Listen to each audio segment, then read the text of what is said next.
नमस्कार दोस्तों, मेरा नाम है आलोक भारती और आप देख रहे हैं आलोक भारती एजुकेशन पॉइंट।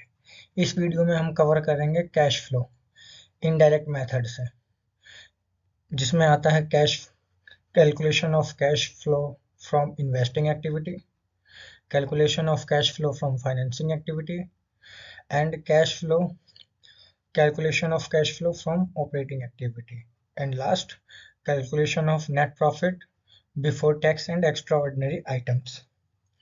आइए शुरू करते हैं। आइए शुरू करते हैं calculation of net profit before tax. सबसे पहले इसमें बैलेंस शीट में जो statement of profit and loss account दिया होगा उसको उठाएंगे। प्रॉफिट हो या लॉस हो, अगर प्रॉफिट होगा तो प्लस में आएगा, अगर लॉस होगा तो नेगेटिव में आएगा। इसमें हम जोड़ देते हैं कोई भी प्रकार का रिजर्व, जो जनरल रिजर्व दिया होगा तो जनरल रिजर्व जुड़ जाएगा। अगर डिविडेंड दिया है जो इसी साल पे होने वाला होता है, जैसे इंटरिम डिविडेंड होता है, वो जिस साल डिक्लेयर होता है उसी साल उसको पे कर देते हैं। अगर इंटरिम डिविडेंड है या कोई भी डिविडेंड दिया जा रहा है तो उसको ऐड कर देंगे। और प्रोविजन फॉर टैक्स होता है वो प्रीवियस ईयर का लिया जाता है, प्रोविजन ऑफ टैक्स इसको जोड़ देंगे। इन तीनों को जोड़ने के बाद जो आंसर आएगा वो आएगा net profit before tax and extra ordinary item. ये वो आइटम है जो कि कैश फ्लो में जाता है। तो आइए कैलकुलेशन ऑफ कैश फ्लो शुरू करते हैं।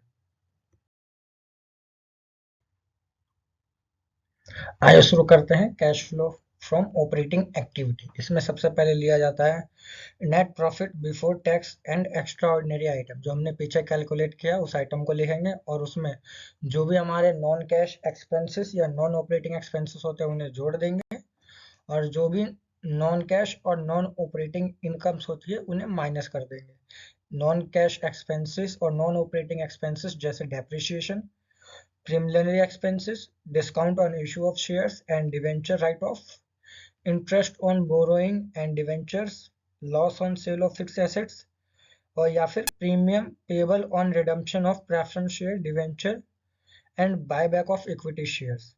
ये सारे हमारे नॉन कैश और नॉन ऑपरेटिंग एक्सपेंसेस है। और अब इनको जोड़ने के बाद जो आएगा उसमें हम माइनस करेंगे, लेस कर देंगे non cash non operating income, जैसे इंटरेस्ट इनकम, जो भी इंटरेस्ट या फिर इनकम रिसीव्ड होगी उसको माइनस कर देंगे।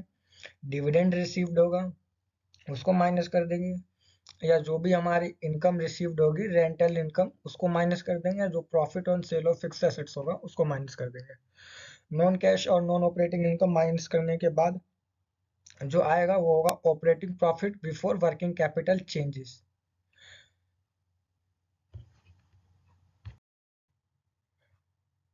अभी आपने देखा operating profit before working capital changes कैसे निकालते हैं। जब operating profit before working capital changes हमारे पास आ जाए तो उसमें हम ऐड कर देंगे decrease in current assets and increase in current liability. Current assets का कम होना और करंट लायबिलिटीज का बढ़ना ऐड कर देंगे। ऐड करने के बाद जो आएगा उसमें से हम माइनस कर देंगे increase in current assets and decrease in current liability.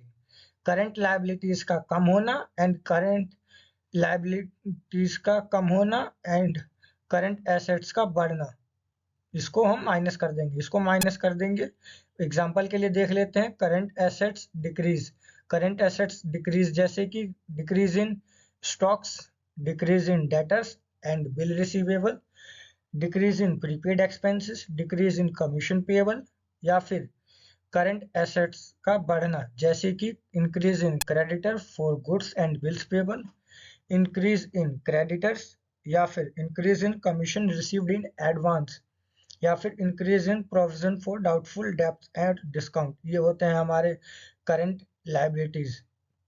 Current liabilities का बढ़ने को हमेशा इसमें प्लस किया जाता है और करंट एसेट्स को कम होने को माइनस किया जाता है। इसके बाद इसमें हम चेंजेस करेंगे इंक्रीज इन करंट एसेट्स जैसे increase in stock, increase in debtors, increase in bills receivable, या फिर इंक्रीज इन प्रीपेड एक्सपेंसेस। और इसमें माइनस कर देंगे decrease in current liabilities. Decrease in current liabilities जैसे कि क्रेडिटर्स, या फिर decrease in commission received in advance, decrease in provision for doubtful debts, इसको हम हमेशा माइनस कर देंगे। फॉर एग्जांपल के लिए जैसे अभी करंट एसेट्स बढ़ते हैं, करंट एसेट्स बढ़ेंगे, करंट एसेट्स क्यों बढ़ेंगे, करंट एसेट्स जब बढ़ेंगे जैसे कि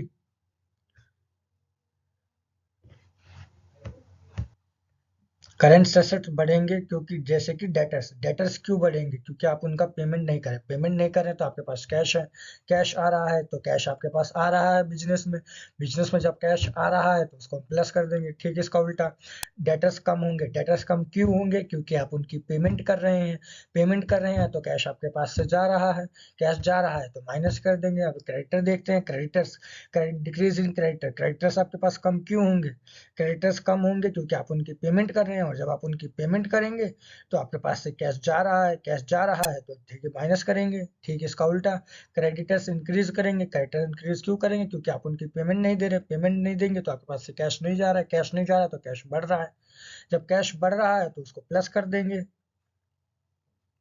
जब कैश प्लस कर देंगे, इस ये सारी जो भी आपकी जो चेंजेस है ये सब कर लेने के बाद जो हमारे पास आएगा कैश जनरेटेड फ्रॉम ऑपरेशन, जो हमारे ऑपरेशन में कितना कैश जनरेटेड हुआ है, इसके बाद जो आएगा उसमें हम इनकम टैक्स पेड कर देंगे। इनकम टैक्स पेड करना माइनस करेंगे लास्ट में, क्यों, क्योंकि इनकम टैक्स पे करना हमारे ऑपरेशन का पार्ट नहीं होता है। जब हम इनकम टैक्स माइनस कर देंगे तो उसके बाद जो आएगा उसमें हम करेंगे cash flow from before extra item जैसे कि जो भी आपका इंश्योरेंस क्लेम है, या फिर अगर आप उसको रिसीव कर रहे हैं तो माइनस कर देंगे, अगर आप पे कर रहे हैं तो प्लस कर देंगे, पे कर रहे हैं तो प्लस करेंगे। क्यों, क्योंकि कैश जा रहा है आपके पास, ये एक्स्ट्रा ऑर्डिनरी आइटम है, ये हर साल नहीं होता है, इसीलिए इन सब एक्स्ट्रा ऑर्डिनरी आइटम्स में अगर कैश जा रहा है तो उस वक्त हमने माइनस किया होगा तो इसलिए प्लस कर देंगे और प्लस कर देंगे। अगर कैश हमारे पास आ रहा है तो उस वक्त प्लस होगा, इसीलिए अब माइनस कर देंगे उसको, और जब माइनस कर देंगे उसके बाद हमारे पास आ जाएगा net cash flow from operating activity. इससे हमारा कैलकुलेट हो जाएगा net cash flow from operating activity. और इसके बाद हम कैलकुलेट करेंगे cash flow from investing activity, जिसमें proceed from sale of fix assets होता है इंक्लूडिंग इंटेंजिबल एसेट्स, या फिर dividend and interest received for non financial companies. और जैसे कि proceed from sale of fix assets, अगर हम कोई भी फिक्स एसेट्स को बेचते हैं तो हमारे पास से कैश आता है हमारे पास, तो इसलिए उसको प्लस कर देते हैं। या फिर डिविडेंड इंटरेस्ट हम रिसीव करते हैं, क्यों रिसीव करते हैं, हमने किसी भी फाइनेंशियल कंपनी की या किसी भी कंपनी के हमने कोई भी शेयर ले रखा होगा जिसके ऊपर हमें डिविडेंड मिल रहा है, कोई डिवेंचर ले रखा होगा जिसके ऊपर हमें इंटरेस्ट मिल रहा है, तो वो हमारी इन्वेस्टमेंट है। तो इन्वेस्टमेंट जो होती है वो हमारी फिक्स इन्वेस्टमेंट है, जो इन्वेस्टमेंट के ऊपर जो भी मिलेगा वो हमारे लिए कैश में मिलेगा, या जिसमें भी मिलेगा उसको हम प्लस कर देंगे, उसमें माइनस कर देंगे परचेस ऑफ फिक्स एसेट्स, जो भी फिक्स एसेट्स खरीदते हैं उसमें कैश जाता है तो इसलिए उसको माइनस कर देते हैं। ये एडजस्टमेंट्स करने के बाद हमारे पास आता है नेट कैश फ्लो या फिर यूज्ड फ्रॉम इन्वेस्टिंग एक्टिविटी। ये या तो प्लस में आएगा तो फ्लो लिखेंगे, अगर माइनस में आएगा तो यूज्ड लिखेंगे फ्रॉम इन्वेस्टिंग एक्टिविटी। आइए अब देखते हैं cash flow from financing activity. Cash flow from financing activity add कर देंगे proceeds from issue of shares and debenture. जो भी हमने शेयर या डिवेंचर इशू करा है तो उससे हमारे पास कैश आता है, कैश आएगा तो प्लस कर देंगे, कैश जाएगा तो माइनस कर देंगे। कैश आने का कारण हमने कोई शेयर इशू किया या डिवेंचर इशू किया होगा तो हमारे पास कैश आएगा, या फिर हम कोई भी लॉन्ग टर्म लोन लेते हैं, लॉन्ग टर्म बोरोइंग, तो हमारे पास कैश आएगा। या जैसे ठीक इसका उल्टा, अगर हमने शेयर्स या डिवेंचर को इशू कर रखा है तो हम उस पर शेयर्स पे जो है हम डिविडेंड देंगे, और डिवेंचर पे हम इंटरेस्ट देंगे या डिविडेंड देंगे तो हमारे पास से कैश जाएगा तो हम उसको माइनस कर देंगे। फाइनल डिविडेंड होगा या इंटरिम डिविडेंड जिस साल डिक्लेयर होता है उसी साल पे कर देते हैं, तो इसीलिए इसको माइनस कर देते हैं यहाँ पे। और redemption of shares and debenture, कोई भी चीज का रिडम्पशन करेंगे शेयर्स का या डिवेंचर का तो हमारे पास से कैश जाएगा तो इसलिए उसको माइनस कर देंगे। या repayment of other long term loan, किसी भी प्रकार का लॉन्ग टर्म लोन है या फिर चाहे बैंक लोन है, कैश जा रहा है तो माइनस कर देंगे। और इसको माइनस करने के बाद हमारे पास आ जाएगा नेट कैश फ्लो या फिर cash used in financing activity. अगर कैश फ्लो है इसका मतलब पॉजिटिव में आएगा, अगर नेगेटिव आंसर आ रहा है तो हम लिखेंगे net cash used in financing activity. जब हमारे पास वो आ जाएगा नेट कैश यूज्ड फ्रॉम या net cash flow from financing activity, net cash flow from investing activity और net cash flow from operating activity. इन तीनों को प्लस कर देंगे। इन तीनों को प्लस करने के बाद उसमें हम ऐड कर देंगे opening balance of cash and cash equivalents. Cash and cash equivalents क्या होते हैं? जैसे कैश इन हैंड है, कैश एट बैंक है, शॉर्ट टर्म डिपॉजिट्स है या फिर investment if classified as cash equivalents. ये आपको बैलेंस शीट में या फिर जो नोट्स अकाउंट होगा उसमें आपको दिखाया जाएगा कि इन्वेस्टमेंट जो है वो हमारी शॉर्ट टर्म के लिए ली गई है। शॉर्ट टर्म यानी कि इन्वेस्टमेंट जो कि 6 महीने या 6 महीने से कम की होती है, तो उसे हम शॉर्ट टर्म कहते हैं। और इसमें कोई बैंक ओवरड्राफ्ट है तो उसे हम माइनस कर देंगे। ये सारी एडजस्टमेंट करने के बाद जो हमारे पास आएगा वो क्लोजिंग आएगा, क्लोजिंग बैलेंस, जो कि आपको बैलेंस शीट में भी गिवन होता है। This video is made by Alok Bharti education point. अगर आपको वीडियो अच्छा लगा हो तो कृपया वीडियो को लाइक करें और शेयर कर दें। Thank you for giving your valuable time.